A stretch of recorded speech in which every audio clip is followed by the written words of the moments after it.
वृन्दावनेश्वरी तवैव पदारविन्दम्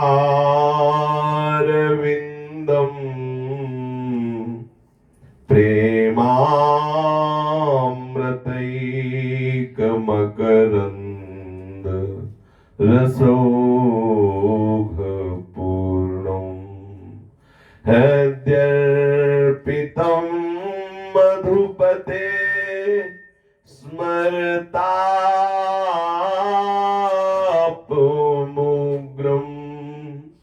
निर्वापयत् परम शीतलमाश्रयामि निर्वापयत् परम शीतलमाश्रयामि।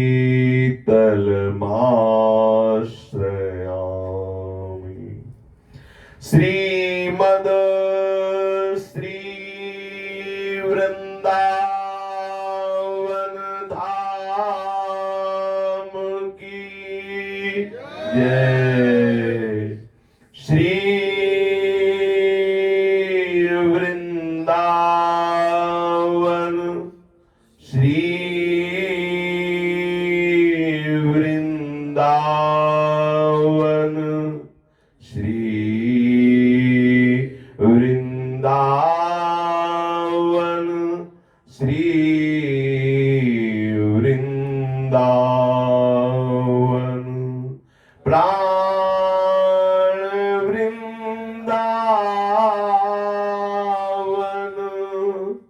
जीवन वृंदावन सर्वस्व वृंदावन श्री वृंदावन। श्री राधा वल्लभ लाल की जय। भक्तन के शुभ गुण चरित जो सुनी है चितलाय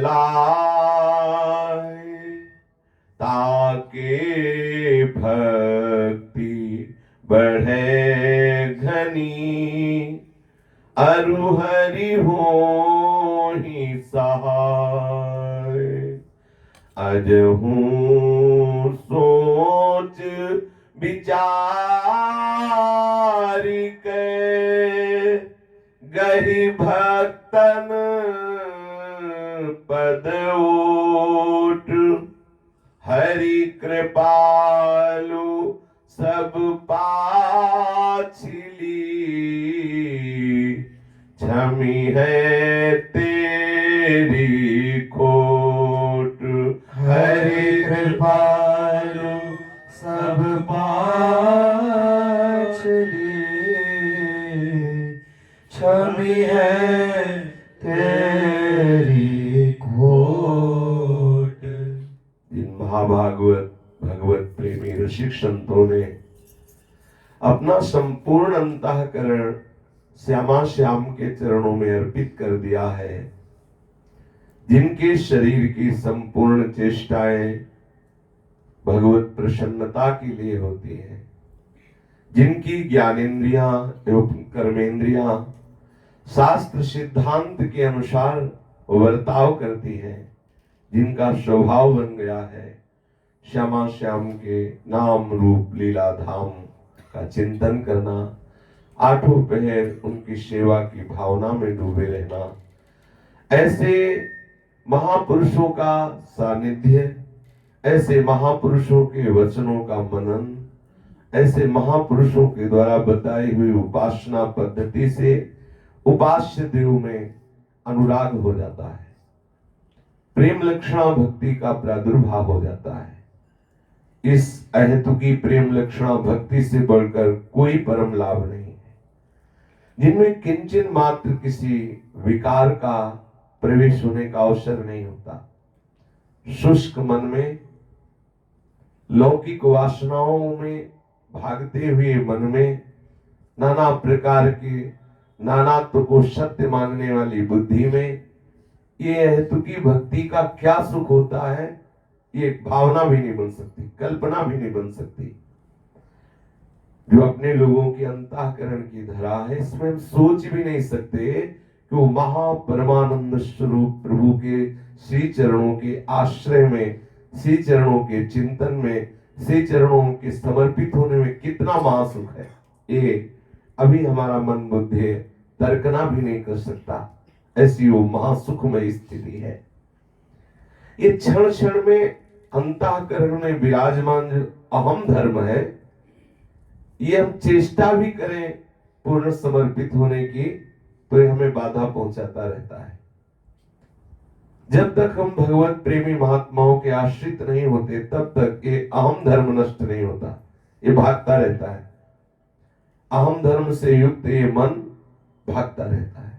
ये मन ही संकल्प विकल्प के कारण मन कहा गया, तो ये मन ही निश्चय के कारण बुद्धि कहा गया, चिंतन के कारण चित्त कहा गया, क्रिया को स्वीकार करने के कारण अहम कहा गया।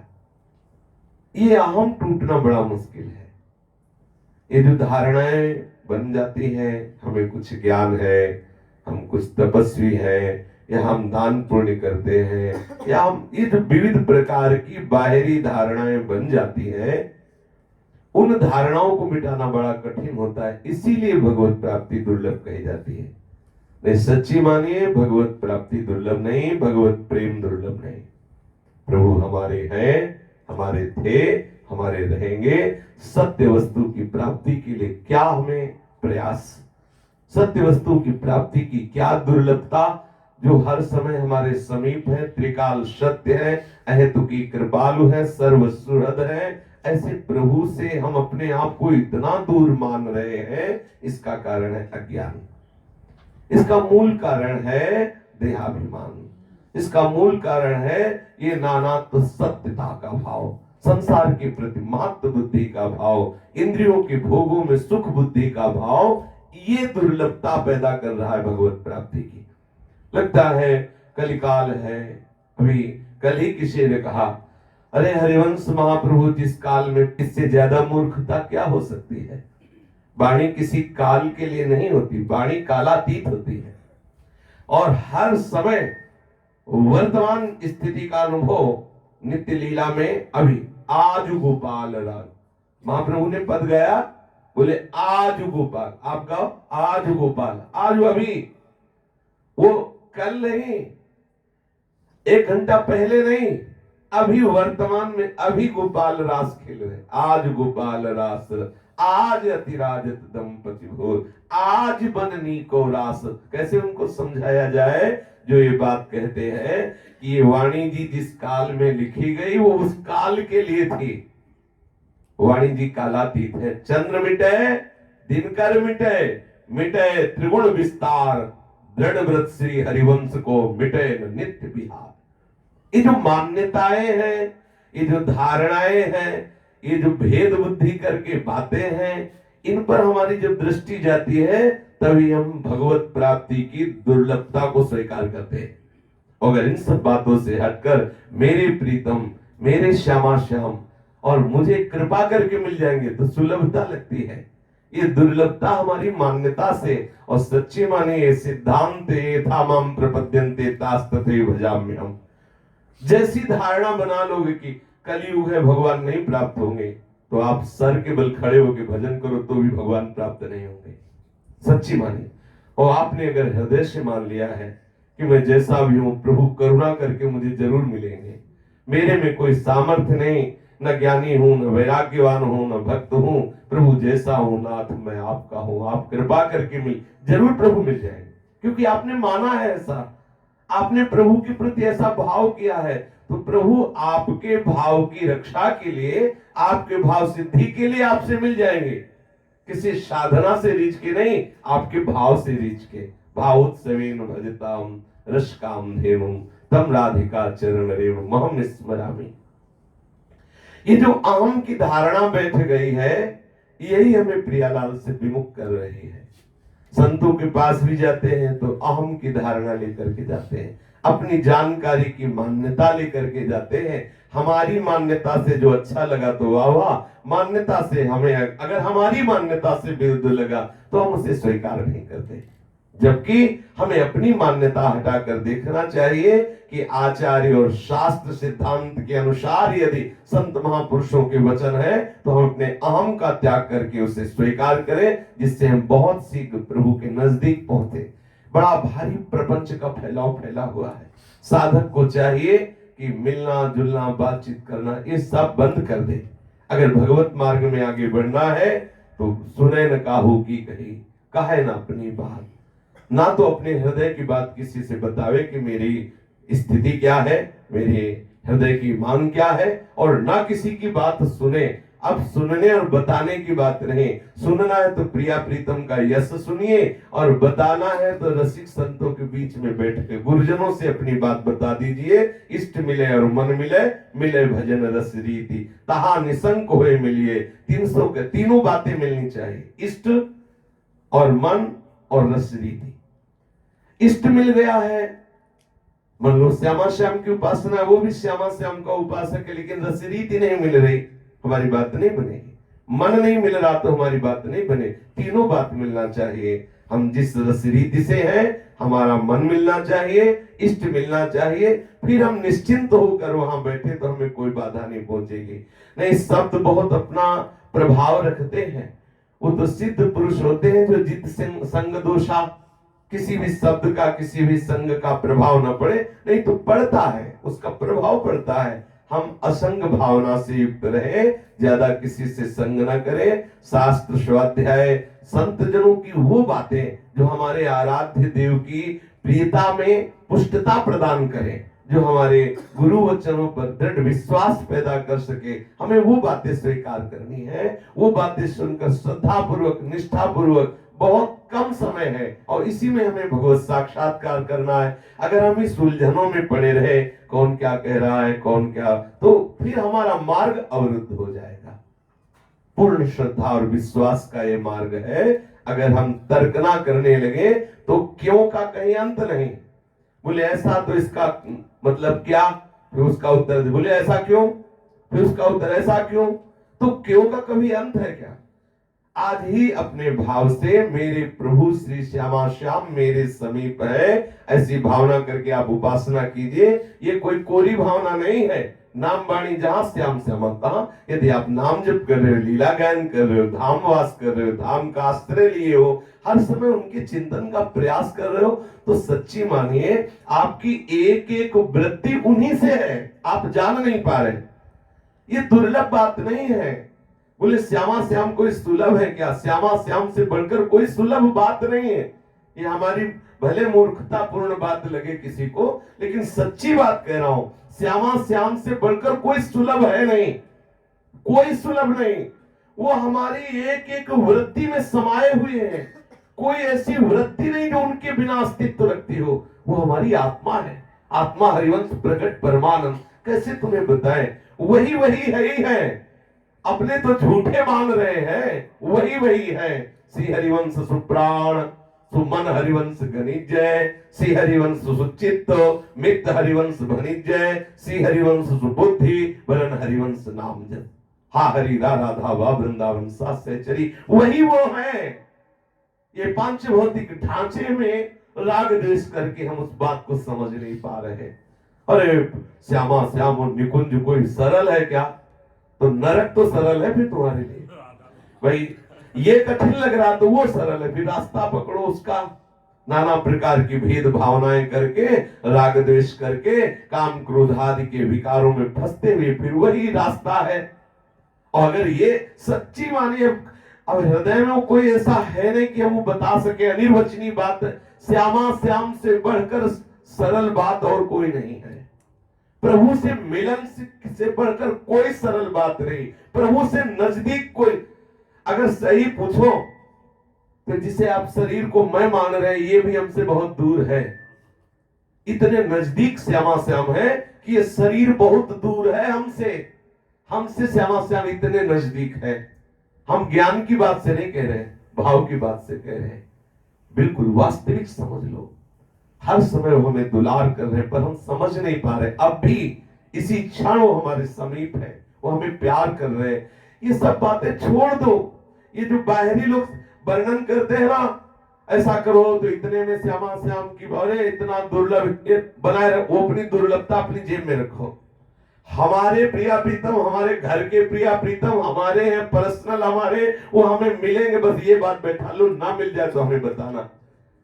एक बार उदाहरण में बताते हैं कि दो महात्मा भजन कर रहे थे, एक पीपल के पेड़ के नीचे, एक बरगद के पेड़ के नीचे। नारद जी में निकले तो दोनों महात्माओं ने साष्टांग दंडवत किया और कहा, महाराज आप तो नारायण के पास जाते रहते हो, कभी करुणा निधान नारायण से पूछना क्या मुझे अधम को कभी भगवत प्राप्ति हो सकती है? कभी आप दर्शन दे सकते हैं? कभी मिलेंगे? नारद जी ने कहा, जाएंगे जरूर दर्शन करके, ये आपकी बात रखेंगे। वैकुंठ धाम गए, भगवान श्री हरि के चरणों का स्पर्श किया। थोड़ी देर हरि रूप रस में डूबे रहे देवर्षि नारद। फिर प्रार्थना की, प्रभु अमुक जगह दो भक्त आपका भजन कर रहे हैं, एक जो वट वृक्ष के नीचे भजन कर रहे हैं और एक पीपल के वृक्ष के नीचे। दोनों ने याचना की है कि आप उनको कब दर्शन देंगे, आपको तो पता है ना। तो उनका वट वृक्ष के नीचे जो भजन करते हैं उनको इसी जन्म में दर्शन देंगे, इसी जन्म में उन्हें भगवत प्राप्ति होगी। और जो पीपल वृक्ष के नीचे भजन कर रहे हैं, उनकी भजन की शैली ऐसी है कि उनको पीपल वृक्ष के जितने पत्ते हैं, इतनी बार जन्म लेने पर तब उन्हें भगवत प्राप्ति होगी। अब जब उधर से दोबारा नारद जी आए तो दोनों महापुरुषों ने प्रणाम किया। नारद जी से संतों ने कहा कि आपने पूछा भगवान श्री हरि से कि हम लोगों को भगवत प्राप्ति? तो उनका हाँ। भगवान नारायण ने कहा, ये जो वट वृक्ष के नीचे विराजमान होकर भजन करते हैं, इनकी भजन शैली ऐसी है कि इसी जन्म में इनको भगवत प्राप्ति होगी। और पीपल वृक्ष के नीचे जो भजन करते थे उनसे कहा कि भगवान नारायण ने कहा है कि पीपल के जितने पत्ते हैं उतने जन्म लेने के बाद आपको भगवत प्राप्ति होगी। उनको पूरी श्रद्धा भगवत प्राप्ति होगी इस बात में हुई। मतलब मैं प्रभु की दृष्टि में हूं। पीपल के वृक्ष वाले विचार कर, मैं प्रभु की दृष्टि में हूं। प्रभु मुझे कह रहे हैं कि मिलेंगे, और नाच पड़े, विकल हो गए, रोने लगे, चीख के पुकारे, हे हरि। उसी समय प्रकट हो गए हरि, उसी समय। और हरि ने गले से लगा लिया। नारद जी ने कहा, बहुत प्रभु आपने यहाँ तो झूठा कर दिया मुझे। आपने हमसे कहा था कि बट वृक्ष वाले को तो इसी जन्म में, और पीपल के वृक्ष वाले को जितने पीपल के पत्ते हैं उतने जन्म लेने के बाद दर्शन देंगे। तो नाथ, तो हम आपकी ही बात आके बताया, यहां तो आपकी बात झूठी हो गई। बोले, इनकी जो दर्शन की लालसा, विकलता, प्रियता, विश्वास जागृत हुआ भी, ये इतने जन्मों, जैसी ये साधना कर रहे थे उसके अनुसार इतने जन्मों में ये विकलता थी, पर इस बात की पूर्ण श्रद्धा कि मुझे प्रभु मिलेंगे, इस विकलता ने वो भाव अभी पैदा कर दिया, मैं अभी प्रकट हो गया। तो आप समझिए कि भगवत प्राप्ति समय की दूरी से नहीं होती, भगवत प्राप्ति साधना की तीव्रता से नहीं होती, भगवत प्राप्ति विश्वास से, श्रद्धा से होती है। बिन विश्वास भगति नहीं, ते बिन द्रवहि न राम। हमें विश्वास हो जाए, मेरे प्रभु है, मेरे है, उनके सिवा मेरा कोई है नहीं, उनके सिवा कुछ नहीं, ना मेरा ना तेरा। ये केवल भ्रम है, ना मैं ना तू, जो कुछ है सब वही है। ये ज्ञान की बात नहीं, सच्ची बात यही है, सच्ची बात यही है। अंदर बाहर वही वही है। काहे को फंस रहे हो इस वृत्ति में कि भगवत प्राप्ति बहुत दुर्लभ। अब वो जमाने से भगवत प्राप्ति नहीं होती, मानने से भगवत प्राप्ति होती है। आज मान लो, वो जमाना आ जाएगा जिसमें भगवत प्राप्ति होती है। आपकी दृष्टि बदल जाएगी, आपका भाव बदल जाएगा, आपका चिंतन बदल जाएगा। चलते हैं पूज्य श्री राधा बाबा, पूज्य भाई जी महाराज श्री हनुमान प्रसाद पोद्दार जी और 600 यात्रियों के साथ तीर्थ यात्रा के लिए जो ट्रेन निकली हुई है, उससे वो गोमती द्वारिका के समीप दर्शन करने के लिए गए। श्री द्वारिका में रणछोड़ राय जी का मंदिर विराजमान है। प्रभु को रणछोड़ राय क्यों कहा गया, कैसे हुए, ये कल चर्चा हुई कि लीला करके मुचकुंद को दर्शन देना था और काल यवन का उद्धार कराना था और नवीन द्वारिका की रचना करनी थी।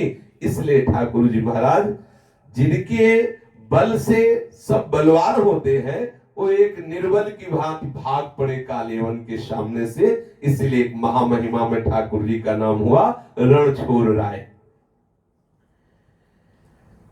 7 मंजिला ये मंदिर है, बड़े सुंदर शिखर है, 7 मंजिल के, चारों ओर द्वार है। श्री रणछोड़ राय जी के मंदिर पर पूरे 40 गज के थान की ध्वजा चढ़ाई जाती है। 40 गज के थान की ध्वजा फहरा रही। 7 मंजिल का मंदिर है, बहुत सुंदर शिखर है, जिसमें ठाकुर श्री रणछोड़ राय जी विराजमान होते हैं। इस ध्वजा को चढ़ाते समय महामहोत्सव मनाया जाता है। 40 गज थान की ध्वजा, बड़ी बड़ी ध्वजा, चढ़ाना भी बड़ा मुश्किल होता होगा। ये विश्व की सबसे बड़ी ध्वजा, इससे बढ़कर ध्वजा किसी मंदिर में नहीं चढ़ती, जैसी रणछोड़ राय जी के मंदिर में ध्वजा चढ़ाई जाती है। मंदिर में मुख्य पीठ पर श्री रणछोड़ राय जी की श्याम वर्ण चतुर्भुज मूर्ति है। द्वारिका की भगवान जो रणछोड़ राय की मूल मूर्ति, जो श्री रणछोड़ राय की स्वयंभू मूर्ति, वो तो वहां विराजमान नहीं है। उसे तो डाकोर के श्री रामदास जी अपने प्रेम में ले गए और उनके निमित्त से मूर्ति बना के दूसरी रणछोड़ दर्शन होते हैं। असली जो रणछोड़ राय की मूर्ति है, जो स्वयंभू प्रकट है रणछोड़ राय जी, वो तो रामदास जी के प्रेम के वशीभूत होकर डाकोर गए। प्रसंग बहुत ही रसमय है। एक भक्त के प्रेमाधीन ठाकुर कैसी रसमय लीला करते हैं।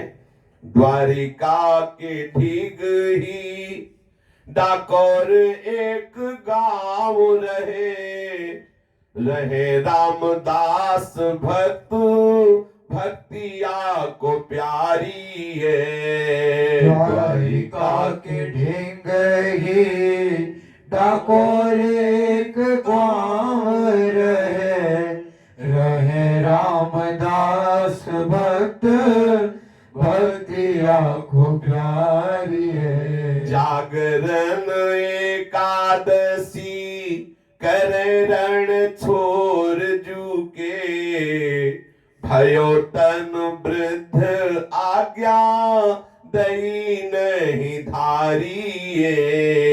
जागरण एकादशी करे रण छोर झुके, भयो तन वृद्ध आज्ञा दई नहीं धारिये।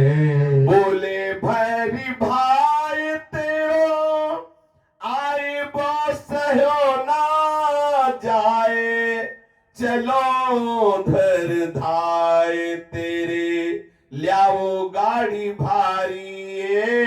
बोले भैरी भाई तेरो आए बसयो न जाए, चलो हर धाय तेरे ल्याओ गाड़ी भारी। खिड़की जो मंदिर के पाछे ताहा ठाड़ी करो, भरो अकवारी मोको बेग ही पधारिये। खिड़की जो मंदिर के पाछे ताहा ठाड़ी करो, भरो अकवारी मोको बेग ही पधारिये। श्री द्वारिका के समीप ही डाकोर है, यद्यपि दूर है, समीप नहीं है, 30 मील दूर है। 30 मील, द्वारिका से 30 मील दूर है डाकोर।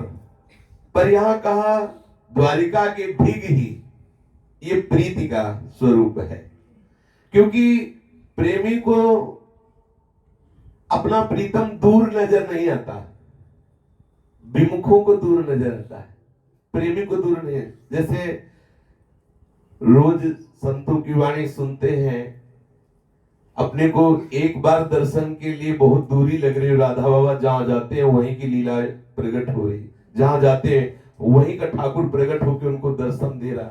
सच्ची मान लो, सच्ची मान लो, बिल्कुल दुर्लभ नहीं। पहले तो अपने दिमाग में बैठा लो भगवत प्राप्ति दुर्लभ नहीं, पहले बैठा लो, पहले मान लो, क्योंकि वो मेरे प्रीतम है। हम हृदय की बात कहते, बार बार कहते, प्रभु की प्राप्ति किसी आचरण से नहीं होती, प्रभु की प्राप्ति किसी क्रिया से नहीं होती, प्रभु की प्राप्ति किसी संख्या से नहीं होती। असीम को किसी संख्या में नहीं बांधा जा सकता। प्रभु की प्राप्ति केवल प्रभु की प्राप्ति की चाह से होती है। अच्छा, हम जब ये मान लेंगे कि मुझे प्रभु जरूर मिलेंगे, तो फिर धीरे धीरे चाह होने लगेगी, कब मिलेंगे, फिर तड़पन होने लगेगी, फिर असहनशीलता आ जाएगी, फिर रोना शुरू हो जाएगा। और जब रुदु सुरम राजन कृष्ण दर्शन लालसा, तो तासा महावीर छोरी इसमें मान मुखाम बुझा। निश्चित निश्चित यही सिद्धांत है। हृदय से चाह करो, हृदय से बात स्वीकार करो, मेरे प्रभु हैं, इस बात में इतनी बड़ी दम है कि बड़ी बड़ी तपस्याओं में दम नहीं, बड़ी बड़ी साधनाओं में दम नहीं। देखो, अपने देखा है, बड़ी तपस्या साधना करते हैं, प्रभु को दूसरा मानते हैं, तो फल चाहते हैं, फल, आकांक्षा है सिद्धियों की, आकांक्षा है पद प्रतिष्ठा की।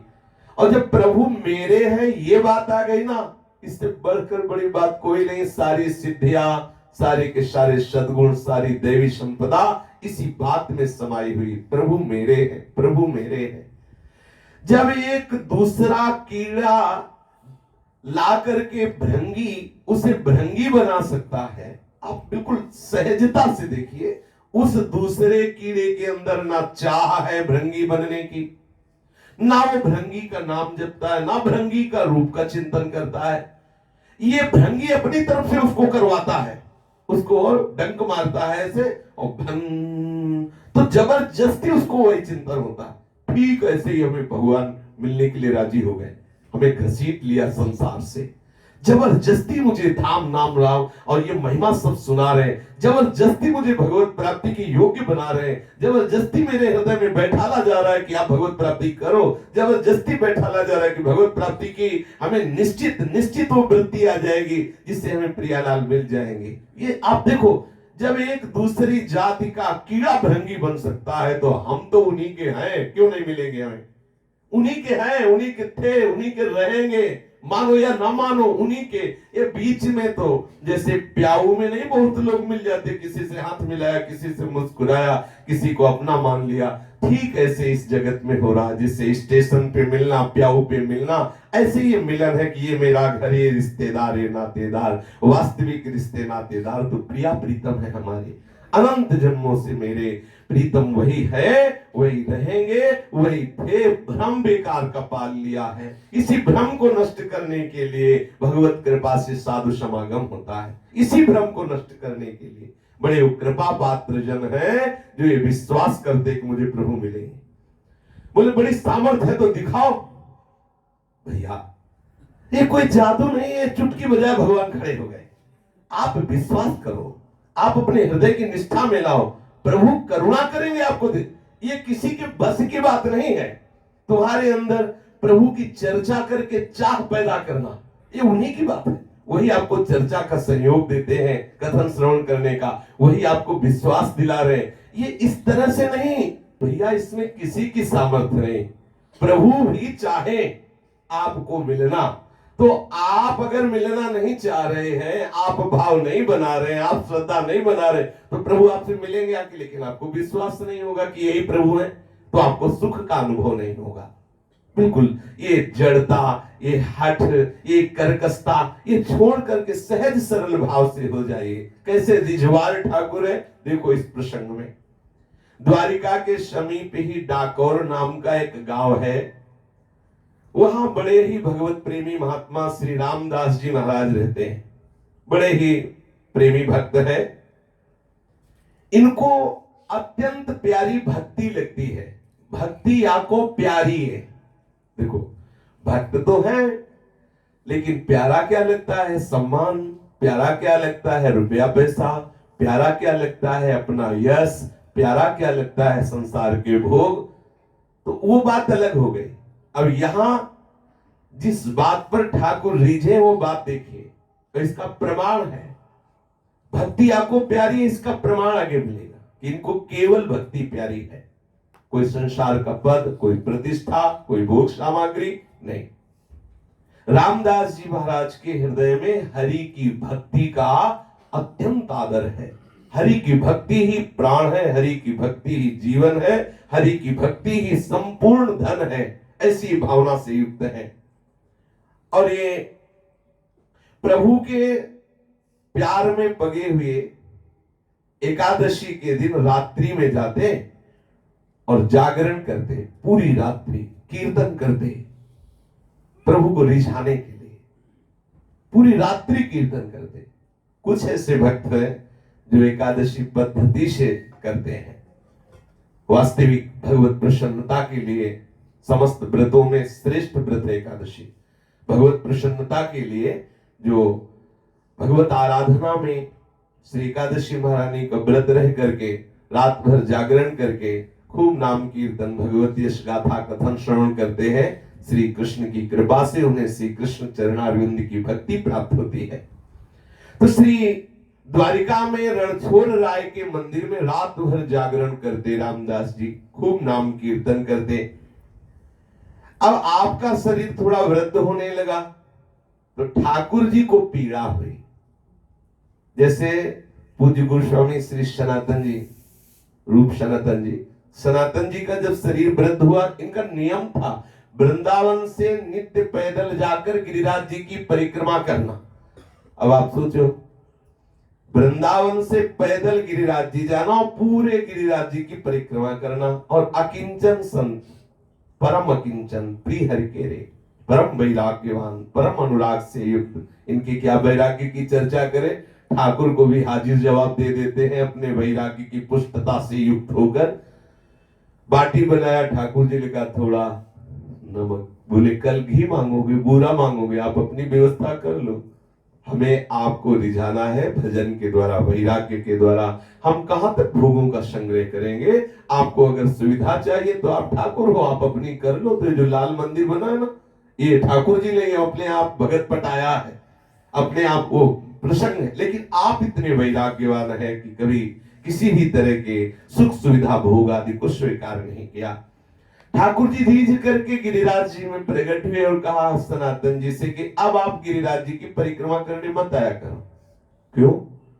बोले हमें पीड़ा होती है, आपका शरीर वृद्ध हो रहा, आप इतना कठिन परिश्रम करके आते हैं, वृंदावन से परिक्रमा लगाते हैं, जी नहीं आएंगे। लेकिन दूसरे दिन फिर पहुंच गए। ठाकुर जी ने कहा आप क्यों आए? बोले आपकी आज्ञा पालन तो की, लेकिन रहा नहीं गया, हमसे रहा नहीं जाता आपके बिना। ठाकुर जी ने कहा अच्छा, तो श्री चरण चिन्ह, गाय के खुर का चिन्ह, बंसी का चिन्ह, लकुट का चिन्ह आज भी श्री राधा दामोदर जी में वो शिला विराजमान है।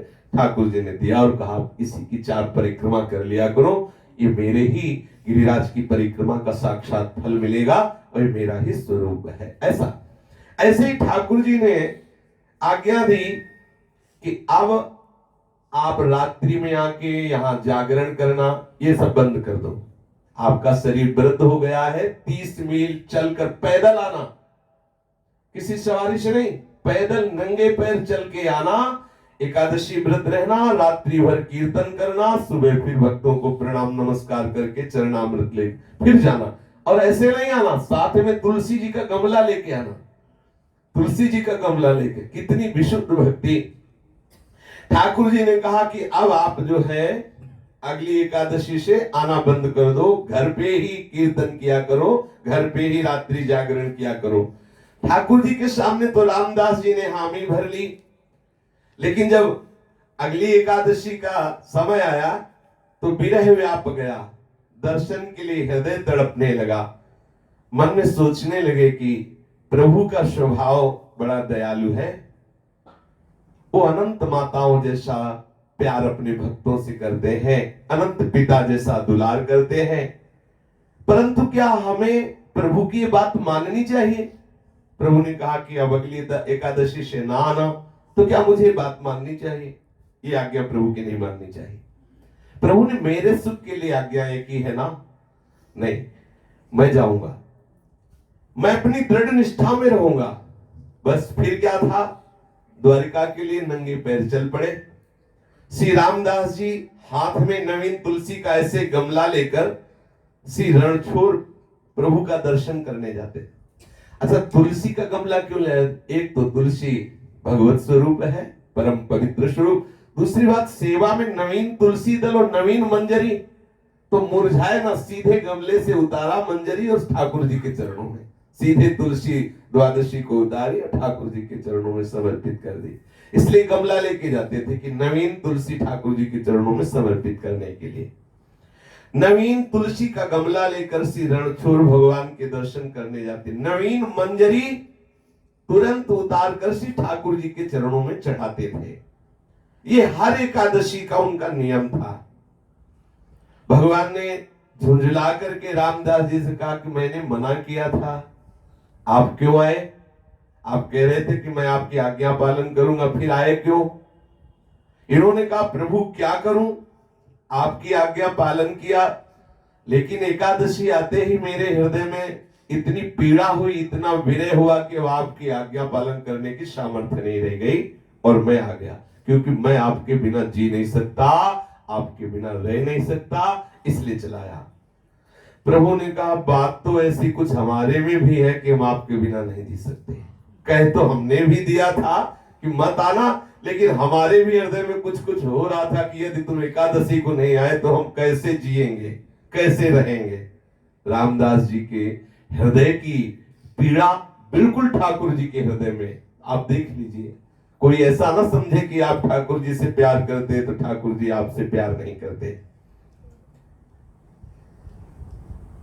प्रभु आपने हमारे नेत्रों में जो रोग लगा दिया है, हम करें तो क्या करें? आप चाहे जितना समझाने की वैसे भी चेष्टा करें तो हम समझने के लिए तैयार है, लेकिन हमारे नेत्र समझने के लिए तैयार नहीं है।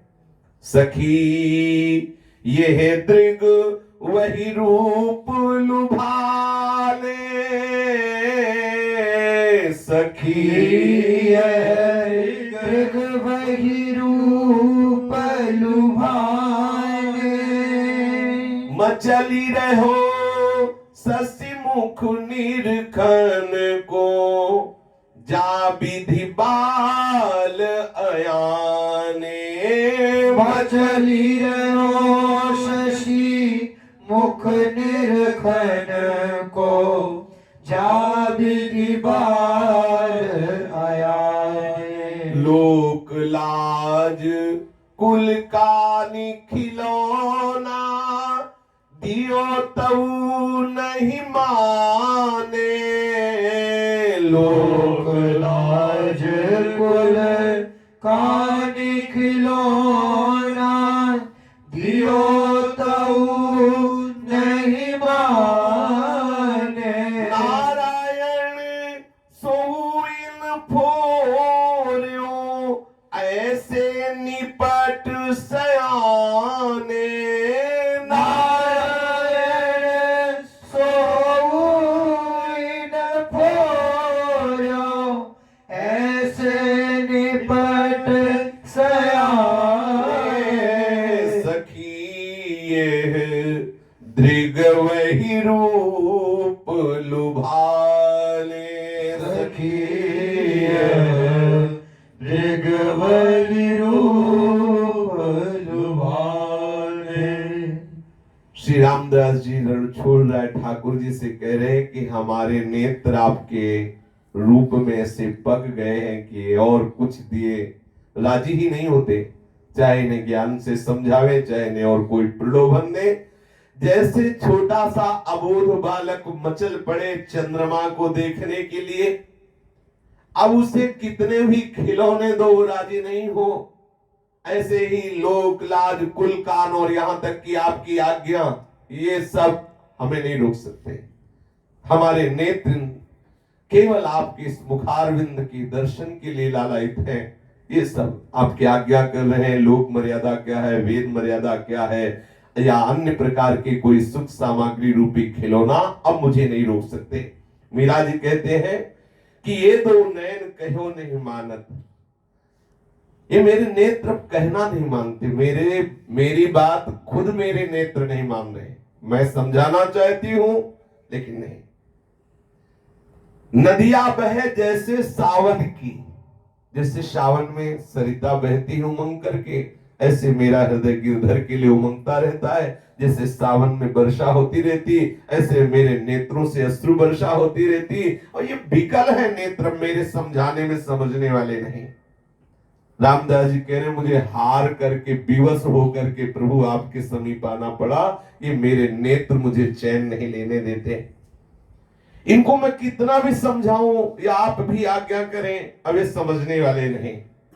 प्रभु ने कहा रामदास जी सत्य बात यह है कि जैसे तुम्हारे नेत्र मेरे मुख चंद्र के दर्शन के लिए व्याकुल रहते, ऐसे मेरे नेत्र तुम्हारे दर्शन के लिए व्याकुल रहते। आहा, देखो ये था माम प्रपद्यन्ते तास तथैव भजाम्यहम् हम, मैं भी तुम्हारे दर्शन के लिए विकल हूं। प्रभु ने कहा बोले भरी भाई तेरो आयबो सहयो न जाए, चलो घर धाए तेरे ल्याओ गाड़ी भारी। अब देखो ये बात तो पक्की हो गई कि तुम हमारे बिना नहीं रह सकते हो, हम तुम्हारे बिना नहीं रह सकते। पर यह भी बात पक्की है कि अब तुम्हारा आना हमें सहन नहीं होता, क्योंकि तुम्हारा वृद्ध शरीर है। एकादशी को तुलसी का गमला लेके आते, नवीन तुलसी मंजरी, नवीन तुलसी दल ठाकुर के चरणों में समर्पित करते, पूरी रात कीर्तन करते, ठाकुर जी के दर्शन करके आचमन करके फिर आ जाते। कितनी विशुद्ध भक्ति। ठाकुर जी ने कहा ये तो पक्का हो गया कि आप मेरे बिना नहीं रह सकते, मैं आपके बिना नहीं रह सकता, लेकिन आपका आना मुझे सहन नहीं हो सकता। तो रामदास जी ने कहा मेरा रुकना भी सहन नहीं हो सकता, मैं वहां रुक नहीं सकता। ठाकुर जी ने कहा बीच का रास्ता ये कि आप गाड़ी ले आना अगली एकादशी को। बोले प्रभु फिर? बोले हम मैं गाड़ी में बैठा के अपने घर ले चलना। अरे बोले प्रभु ये सब परिकर जितना सेवक है रणछोड़ राय जी का, ये बोले तुम चिंता मत करो, जब रात्रि में सब शयन करा देंगे ना तो पीछे की खिड़की के समीप गाड़ी लगाना, पीछे की खिड़की हम खोल देंगे, बस हमें आप अपनी गोद में लेके गाड़ी में बैठाना, बस चलना डाको। ये लोग देखते रह जाए, कोई जानेगा ही नहीं। ठाकुर जी ने प्लान बनाया, मंदिर के पीछे वाले दरवाजे पर खिड़की पे आ जाना, गाड़ी लगाना। तो रामदास जी ने हंसकर कहा कि आपका तो चोरी का अभ्यास है और आप मुझ बूढ़े वैष्णव को चोरी सिखा रहे हो। जीवन में कभी ऐसा छल कपट चोरी नहीं की, अब सबके सो जाने पर चुरा कर आपको ले जाए। प्रभु आप देख लो, आप देख लो, कहीं ये ठीक तो नहीं लग रहा, कहीं ऐसा तो नहीं कि कुछ गड़बड़ हो जाए। बोले चिंता मत करो, खिड़की जो मंदिर के पाछे तहा ठाड़ी करो, भरो अकवारी मुंह को बेग ही पधारिए। बोले बूढ़ा हूं, आप इतने नव किशोर हो, आपको कैसे ले? बोले तुम्हारे लिए फूल के समान हो जाएंगे, तुम देखना, हमें आके जब गोद में लोगे ना बहुत हल्के हो जाएंगे। रामदास जी ने सोचा है तो पूरा भागने का प्लान किए हुए है हमारे साथ। जब यही राजी है तो फिर जो होगा सो होगा।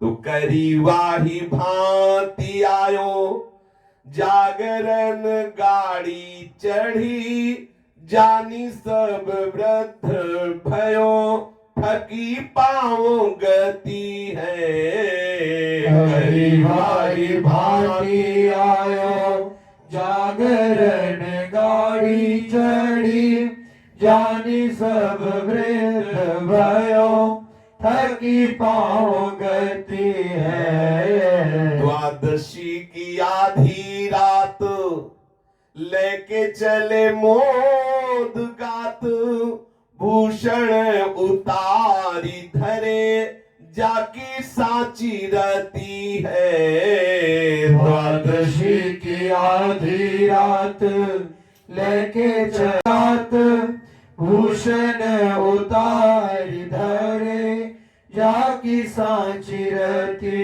है। मंदिर उघारी देखे परो है उजारी तहां दौरे पाछ जानी देखी कही कौन मती है। मंदिर उघारी देखे परो है उजारी तहां द्वारे पाछे जानी देखी कही कौन मती है। पापी पधराए हाँ की जाए सुख पाए रहो गयो चलो जात आनी मारो घाव अति है। पापी पधराए हाँ की जाए सुख पाए रहो गयो चलो जात आनी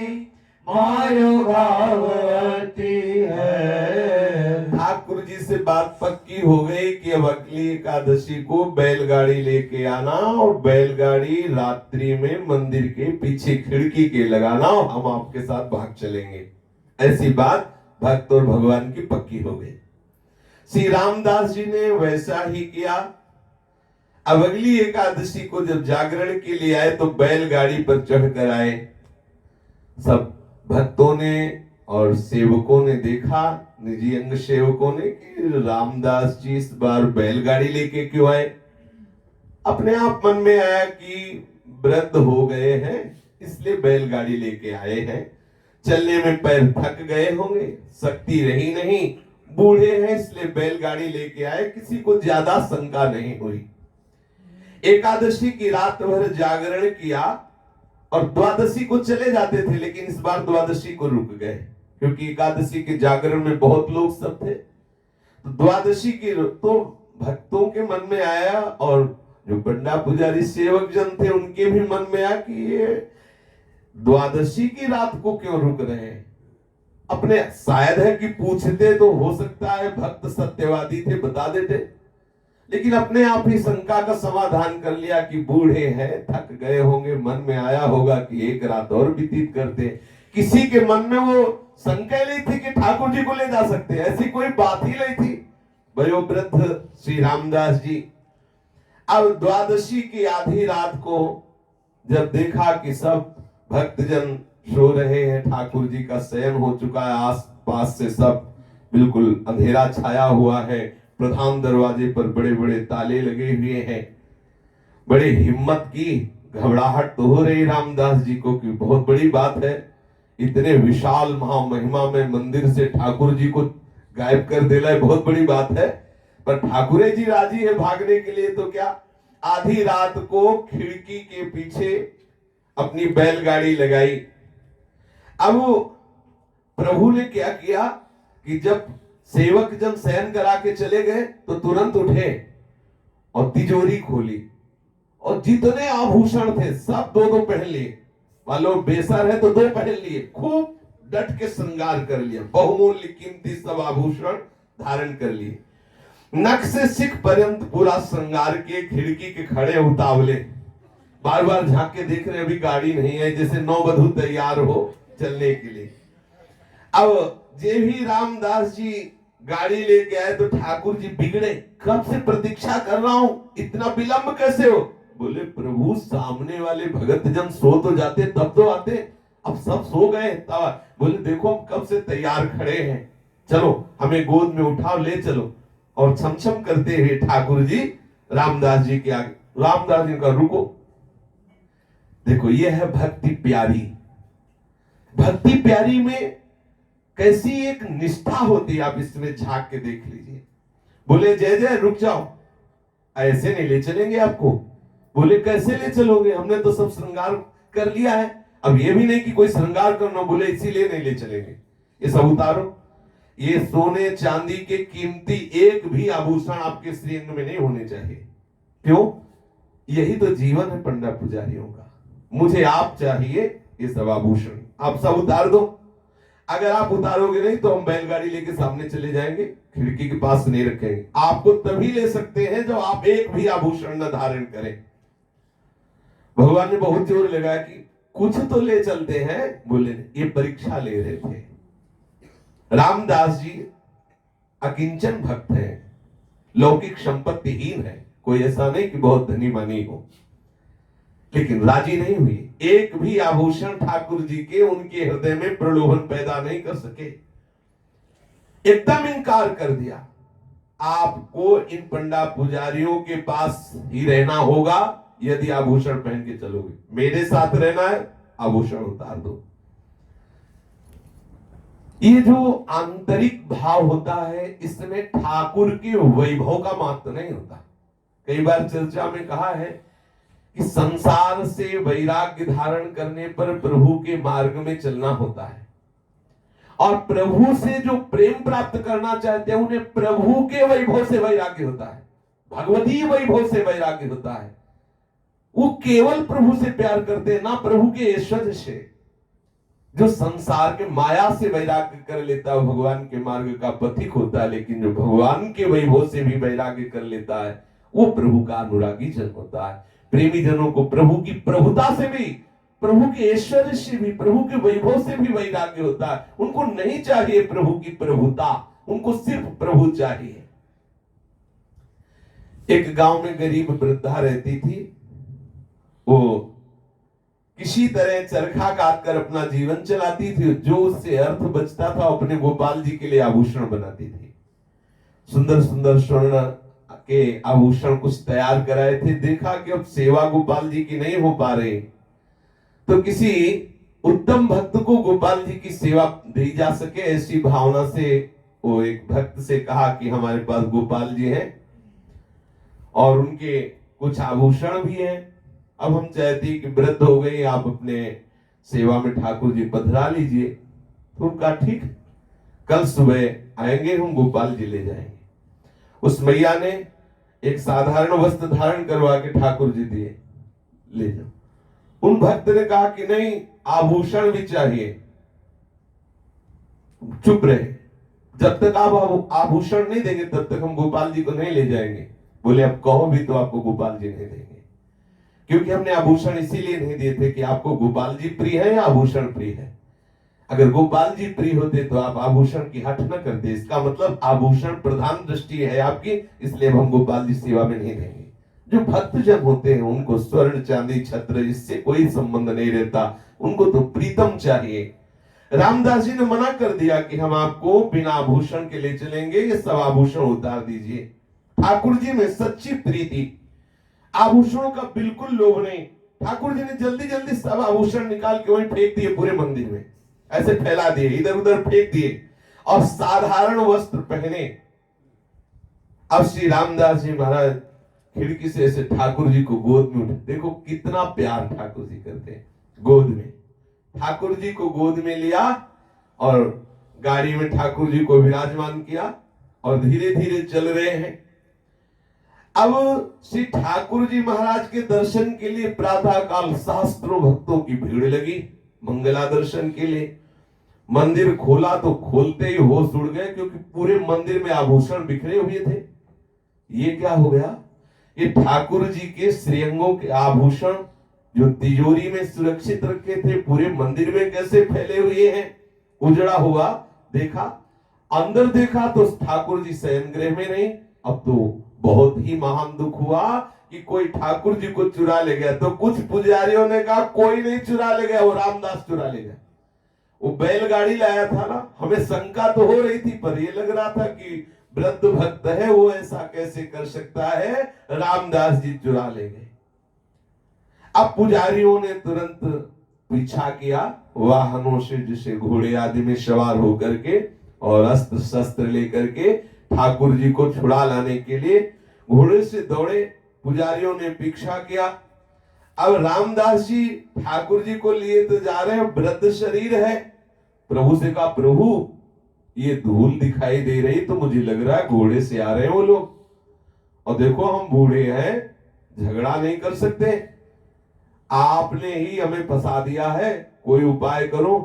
नहीं तो आएंगे, हमें पीटेंगे और आपको ले जाएंगे। ठाकुर जी ने कहा तुम चिंता मत करो। उन्होंने कहा नहीं प्रभु, मुझे डर लग रहा है, चिंता क्या न करें, आप देख रहे हो कितने लोग आ रहे हैं, हम क्या उत्तर देंगे। एक तो भक्त स्वभाव कि तुम इतने भगत बनते थे, ठाकुर जी को चुरा ले जा रहे हो, कोई इसे भक्ति थोड़ी मानेगा ठाकुर जी को चुरा ले जाना। उन्होंने कहा देखो प्रभु मुझे डर लग रहा है। तो ठाकुर जी ने झुंझला कर कहा देखो भगत, प्यार भी करते हो डरते भी हो, कैसे प्रेमी हो। प्यार करने वाला कहीं डरता है। एक बार कहते हो कि हम आपसे प्यार करते हैं, मेरे नेत्र नहीं मान सकते, मन नहीं मान सकता, मैं जी नहीं सकता। दूसरी बात डर भी रहे हो, कैसे प्यार करने वाले हो जो डरते हो। रामदास जी चुप हो गए। ठाकुर जी ने कहा ये दोनों एक साथ नहीं निभते, प्रेम करना और डरना ये एक साथ नहीं होता। प्रेमी निर्भय होता है। हमसे प्रेम करते हो तो अपने शरीर और प्राणों की बाजी लगा दो, डरो मत। बूढ़े महात्मा को, बूढ़े भगत को हिम्मत बना रहे ठाकुर जी। अब ठाकुर जी ने कहा कि इस मार्ग में चलने वाले उपासक को अपने प्राणों की बाजी लगानी पड़ती है। बिल्कुल समझ लीजिए, यद्यपि विनोद में ठाकुर जी कह रहे हैं लेकिन परम सत्य कह रहे हैं। जब लगी शीश न सौंपिए, तब लगी इश्क न होए, आशिक मरने ना डरे, पिए पियाला सोए।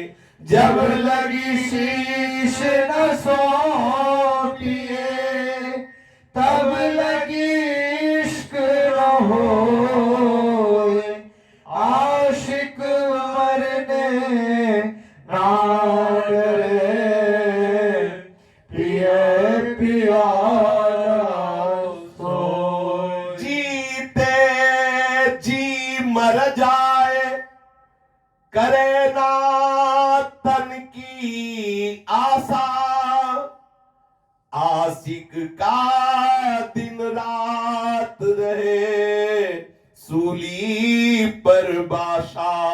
जीते जी मर जाए, करेगा तन की आशा, आशिक का दिन रात रहे, सूली पर बासा। जब लगी मरने से डरे, तब लगी जीवन नाही, बड़ी दूर है प्रेम घर, समझ ले हूँ मन माही। जब लगी मरने से डरे, तब लगी जीवन नाई, बड़ी दूर है प्रेम घर, समझ ले मन माई। प्रेम न बाड़ी उपजे, प्रेम न हाट बिकाए, राजा पर जाते ही रुचे, शीस दे ले जाए। प्रेम न बाड़ी उपजे, प्रेम न हाट बिकाए, राजा पर जा जय रुचे, शीश दे ले जा। ठाकुर जी ने कहा कि तुम डरते हो, कैसे प्रेमी हो, डरो मत। अरे बोले डरने के बाद वो दिखाई दे रहे, आ रहे हैं सब, कोई भाला लिए है, कोई लाठी लिए है, और प्रभु मैं क्या उत्तर दे पाऊंगा। ठाकुर जी ने कहा देखो मैं एक उपाय बताता हूं, ये बावड़ी है, उस बावड़ी में मुझे जल में छुपा दो, बावड़ी में मुझे छुपा दो और सुखपूर्वक तुम गाड़ी हाँको, फिर देखो। अच्छा बावड़ी में छुपा दिया, अब गाड़ी हाँक के ले जा रहे थे, इतने में वो घोड़े से सब सवार पुजारी सेवक जन आए और कुछ पूछा नहीं, खूब मार लगाई। बूढ़े रामदास जी को कोई डंडों से मारा, कोई भाले भी मारे, बड़े बड़े घाव हो गए उनके। ठाकुर जी के परम प्यारे भक्त को पिटाई कर रहे हैं और ठाकुर जी हिम्मत बनाए, देखो प्यार करते तो पिटना पड़ेगा। पहले ही बता, वो तो कह रहे थे मुझे डर लग रहा है ये सब होगा, तो ठाकुर जी ने कहा देखो प्यार करते तो थोड़ी पिटाई भी सहनी पड़ेगी। तो अब देख लो, अगर ठाकुर से प्यार करते तो थोड़ी पिटाई भी सहनी पड़ेगी। ये हिम्मत रखला, क्योंकि ये प्रेम का मार्ग है। इस प्रेम के मार्ग में वही आगे बढ़ता है जो अपने मैं को समर्पित कर देता है। नारायण अति कठिन है हरि मिलन की बाट, या में पग पीछे धरे प्रथम शीश दे काट। अर्थात प्राण समर्पित करके श्री प्रिया प्रीतम के मार्ग में, प्रेम मार्ग में चलना होता है। खूब मार लगाई, शरीर से रक्त निकलने लगा, घाव, बहुत डंडे मारे, भाले मारे, वृद्ध शरीर। अब देखे चहु दिसी गाड़ी, कहूं पे न पाए हरि, करी पछताओ कहे भक्त कह लगाई है। देखे चहु देसी गाड़ी, कहूँ पे न पाए हरि, करी पछतावो कहे भक्त के लगाई है। बोली उठ्यो एक यही और ये गयो हूँ, तो जाए देखे बावरी को लोहू लपटाई है। बोली उठो एक यही और यह गयो हो, तो जाए देखे बावरी को लोहू लपटाई है। दास को जुटारी चोट उठ लई अंग में ही, नहीं मैं तो जाऊं विजय मूर्ति बताई है। दास को जुटाई चोट ओट लई अंग में ही, नहीं मैं तो जाऊं विजय मूर्ति बताई है। मेरी सम सोनो लेहू कही जन तोली देहू, मेरे कहाँ बोल्यो बारी तिया के जताई है। मेरी सब सोनो लेहू कही जन तोली देहू, मेरे कहाँ बोलो बारी तिया के जताई है। खूब रामदास जी को पीट रहे हैं ठाकुर जी के श्रीअंग सेवक। अब कहा एक ने कि अरे मार ही डालोगे क्या, जिसके लिए तुम पीट रहे हो वो तो है नहीं गाड़ी में, ठाकुर जी तो गाड़ी में है नहीं, आप बेकार रामदास जी को मार रहे हो। मुझे लग रहा है इन्होंने ठाकुर जी को नहीं चुराया। तब कुछ रुक करके वो लोग विचार करने लगे। इतने में एक बोला कि मेरी दृष्टि गई थी, ये रामदास गाड़ी रोक करके इधर बावड़ी की तरफ गया था, जो बावड़ी है इधर गया था। आप देखो रामदास ही ठाकुर जी को लाया, हमें लगता है बावड़ी में छुपा दिया है। चलो वहां सब लोग देखते हैं। सभी लोग गए तो देखा बावड़ी का जल खून खून हो रहा था, क्योंकि रामदास जी के जितने भी भाले डंडे ये सब लगते वो सब श्री ठाकुर जी अपने ऊपर लेते। उस जल में खून लाल हो रहा था। प्रभु भक्ति के प्रत्येक चोट को अपने श्रीअंग पर ले रहे थे। जैसे रामदास जी के शरीर में डंडा लगता उठा, पीड़ा ठाकुर जी सहते, जैसे घाव वैसे ठाकुर जी के श्रीअंग से खून निकला और बावड़ी लाल हो गई। प्रभु ये दिखा रहे हैं कि वहां तो भाव करके प्रत्यक्ष में अनुभव करा रहे, लेकिन वैसे भी है भक्ति की प्रत्येक चोट ठाकुर जी लेते हैं। जो प्रभु को समर्पित चित्त होते हैं, प्रत्येक इनका लीला विधान ही ऐसा होता है। यद्यपि सर्व समर्थ है, पर ये लीला इसीलिए करते हैं कि मैं भक्त से कितना प्यार करता हूं, ये दिखाते हैं। अगर इस घटना में रामदास जी की पिटाई वाली लीला ना होती तो कोई ये कैसे जानता कि भक्त की प्रत्येक चोट को ठाकुर अपने श्रीअंग पर लेते हैं। रामदास जी के शरीर पर अत्यंत घाव देकर ठाकुर जी विकल है, अपने शरीर पर वो दर्द ले रहे हैं। ठाकुर जी के इस भाव की बात को जो कोई समझ जाएगा, इसलिए गोस्वामी जी कहते हैं उमा राम स्वभाव जे जाना ताई भजन तज भाव नाना। बिल्कुल पक्का समझ लीजिए, आप इस बात पर दृढ़ रहिए कि कोई त्रिभुवन में पहली बात तो ऐसा है नहीं कि उनकी इच्छा के बिना आपको छू सके। दूसरी बात, अगर कोई ऐसी लीला भी है, देखो प्रारब्ध माधवदास बाबा के ऊपर अपना प्रभाव दिखा रहा है, तो ठाकुर जगन्नाथ जी स्वयं माधवदास बाबा की मल भरी लंगोटी धो रहे हैं। ये दुलार देखो, अगर ये प्रारब्ध भोग को प्रभु नष्ट कर देते तो अपने लोग ये कैसे जानते कि ठाकुर इतना भी दुलार करता है। जैसे माँ अपने बच्चे के मल भरे वस्त्र धोते, ऐसे जगत का स्वामी जगन्नाथ स्वयं अपने कर कमल से, जिसके अनंतों शक्तियां अनंतों पार्षद हैं, वो स्वयं मल भरी शौच भरी लंगोटी माधवदास बाबा की धो धो के फैला रहे हैं। विचार करो कितना करुणामय स्वभाव हमारे प्रभु का है, कितना दुलार करते हैं। भगवान ने पंडा को फटकारा, पुजारियों को, तुमने मेरे भक्त को इतना कष्ट दिया। तुम लोगों को विचार करना चाहिए कि मेरी इच्छा के बिना रामदास जी मुझे कैसे उठा सकते हैं। तुम 10 मिलकर के भी मेरे श्री विग्रह को नहीं उठा सकते, तो ये बूढ़ा रामदास मुझे कैसे उठा सकता है। तुमने क्यों मारा? इन्होंने चोरी नहीं की, मैं रामदास जी के साथ स्वेच्छा से जा रहा हूं, तभी रामदास जी मुझे उठा सकते, नहीं मुझे कोई ऐसे उठा सकता है। ठाकुर जी फटकारा, मैं अब तुम्हारे साथ नहीं रहूंगा, तुम्हारी सेवा नहीं स्वीकार करूंगा, मैं रामदास जी के साथ जाऊंगा।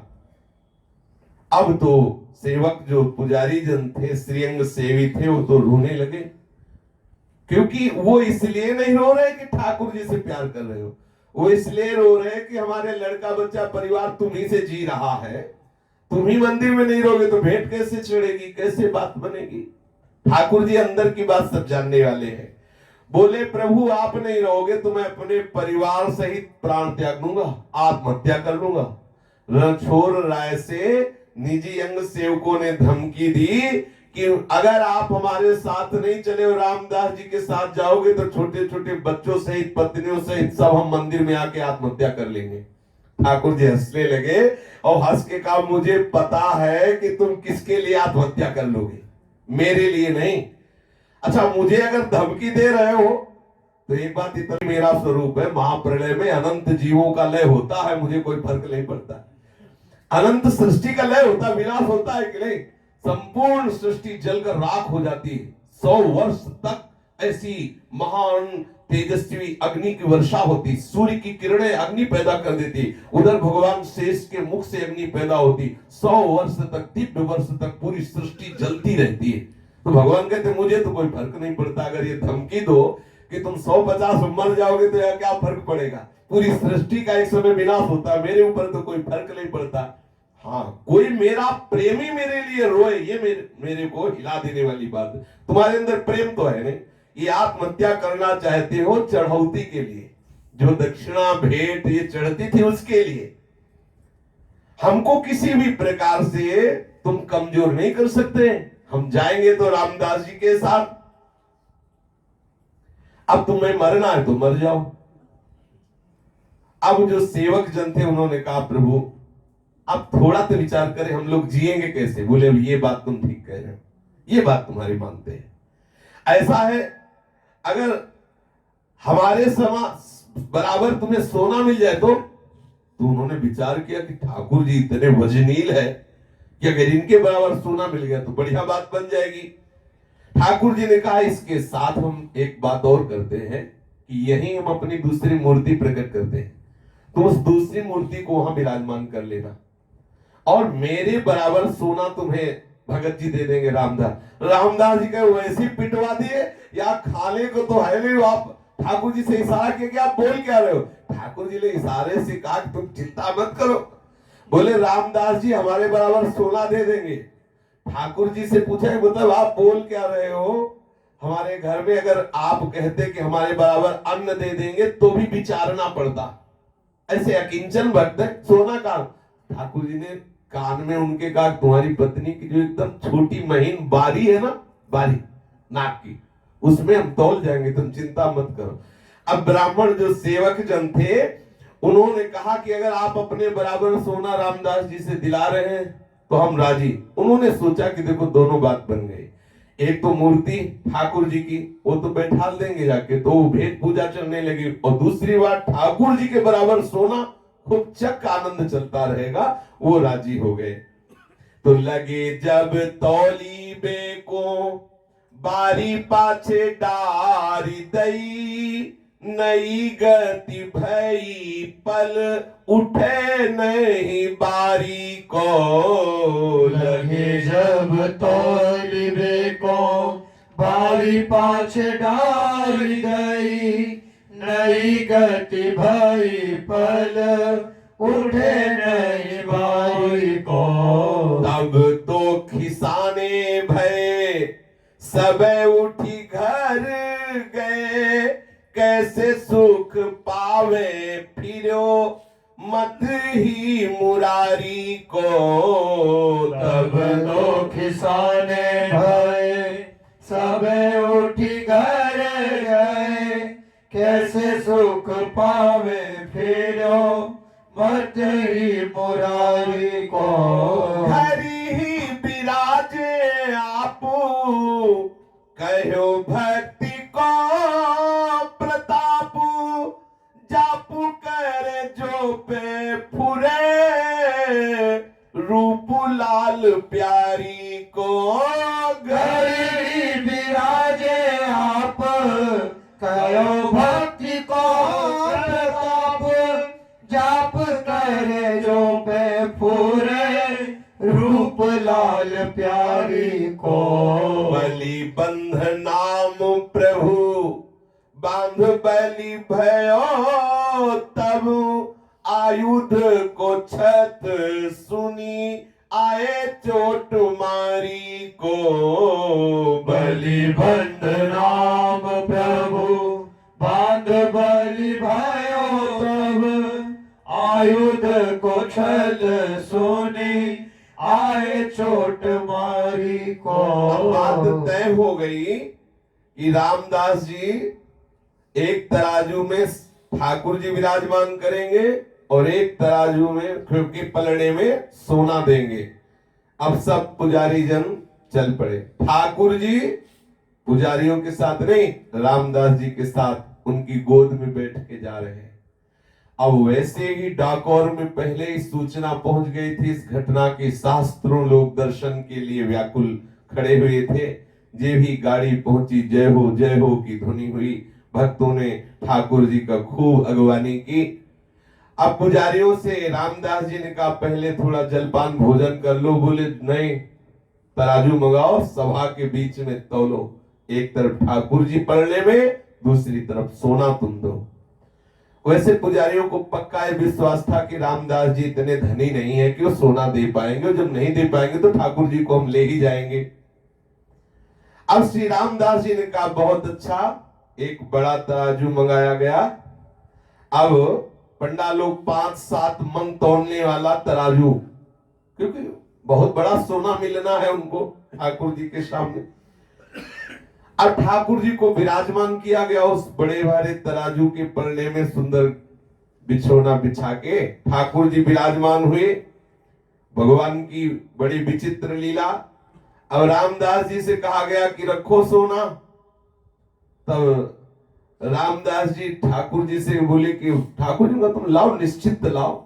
वो बारी लाके पलड़े में रखे तो ठाकुर जी टंग गए और बारी वाला पलड़ा जमीन पे लग गया। अब पुजारी देख करके अत्यंत लज्जित हो गए। एक बारी बहुत मतलब उसमें तोला भी नहीं, बहुत कम सोना, ठाकुर जी टंग गए। पुजारियों ने कहा कि हम तो सोचे थे कई मन सोना मिले, क्योंकि थे ठाकुर जी वैसे थे। आपस में कहने लगे कि ठाकुर जी खुद राजी है, इनकी मति मारी गई है। यही देखो कैसी लीला कर रहे हैं, एक छोटी सी बारी इतनी वजन वाली और ये हल्के हो रहे हैं। बोलो इस कंगाल भगत के यहाँ इनको क्या खाने को मिलेगा, इनकी मति मारी गई है, इनकी बुद्धि भ्रमित हो गई है। श्री रणछोड़ राय जी रामदास जी के घर में जब तौले गए तो बारिश भगत की बारी से हल्के हो गए। अब रामदास जी ने कहा वैसे सोना तो ज्यादा ही है, पर ले जाओ कोई बात नहीं है वैसे है तो ज्यादा, क्योंकि ठाकुर जी हल्के हो गए, तो बोले अब इतने कंजूस तो नहीं है, आप ले वो लिए नहीं, वो काहे को लेंगे इतनी जरा सी बारी, उसको ले। बहुत गुस्सा हुए ठाकुरे जी पर, इन्हीं की बुद्धि खराब हो गई है जो ऐसे कंगाल भक्ति के यहाँ रहना चाहते हैं। जो लोग बहुत ध्यान से, जो लोग तपस्या जब ध्यान आदि का अहंकार करते हुए बात सुन ले कि प्रभु केवल भक्ति से रीझते, भक्ति से, केवल भक्ति से, और भक्ति का सहज स्वरूप है प्रभु मेरे है, प्रभु मेरे है। इसीलिए अवगुण करे समुद्र सम, गणत नापनो जान, राय के सम भजन को मानत मेरु समान। रणछोड़ राय जी की प्रबल भक्ति है श्री रामदास जी के हृदय में। श्री रामदास जी ने दिखा दिया भक्ति की महिमा।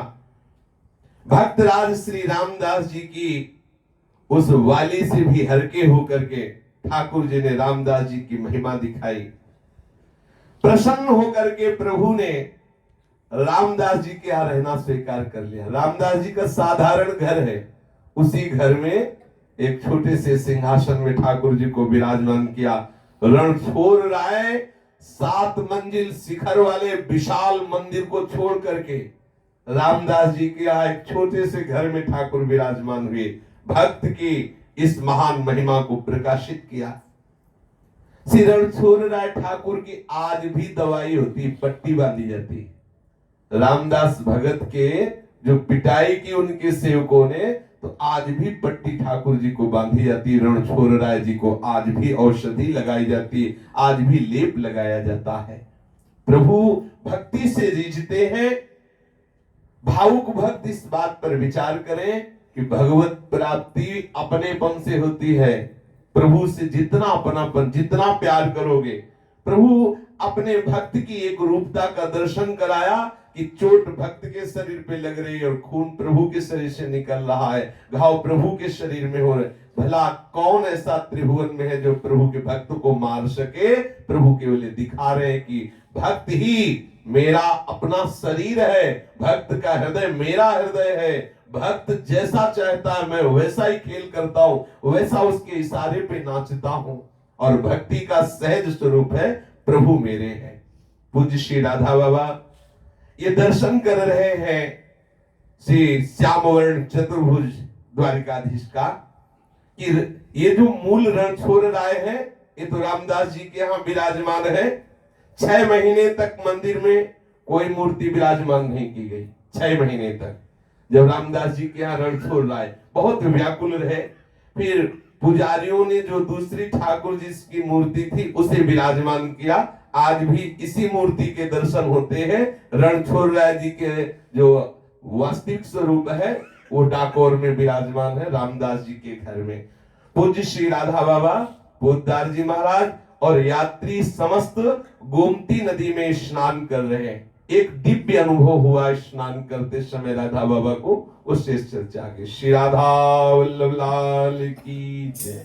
जय जय श्यामा, जय जय श्याम, जय जय श्री वृंदावन धाम। जय जय श्यामा, जय जय श्याम, जय जय श्री वृंदावन धाम। मेरी श्यामा मेरो श्याम, मेरी श्यामा मेरो श्याम, मेरी श्यामा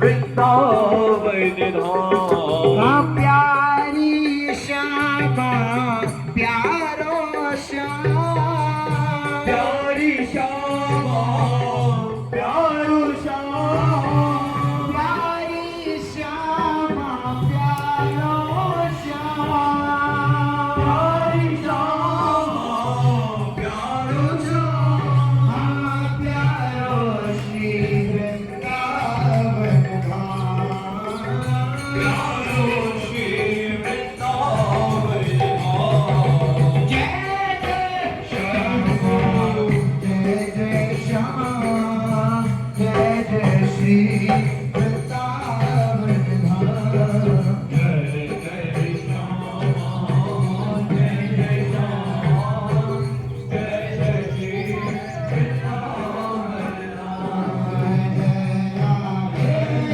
श्री राधे राधे राधे श्री राधे जय राधे श्री राधे राधे राधे श्री राधे श्यामा श्री श्यामा श्यामा श्यामा श्री श्यामा जय श्यामा श्री श्यामा श्यामा श्यामा श्री श्यामा जय राधे राधे श्री राधे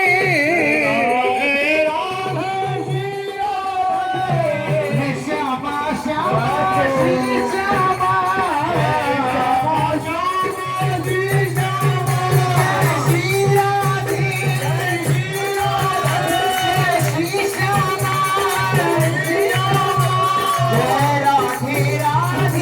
श्री श्यामा जय राधे राधे श्री राधे जय श्यामा श्यामा श्री श्यामा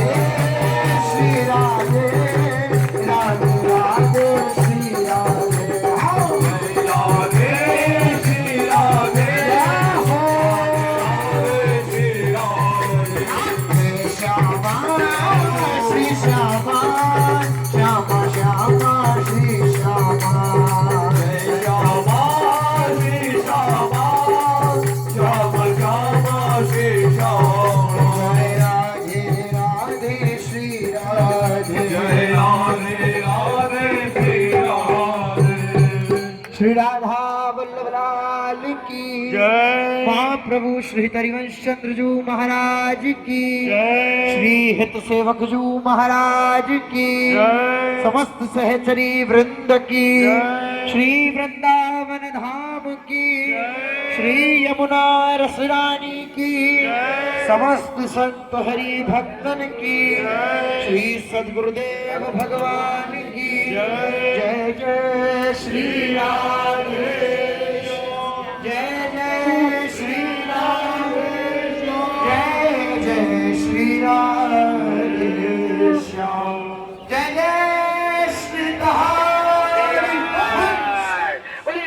सतगुरुदेव भगवान की सतगुरुदेव भगवान की करुणा मूर्ति सतगुरुदेव भगवान की ज्ञान मूर्ति सतगुरुदेव भगवान की भक्त शिरोमणि रामदास महाराज की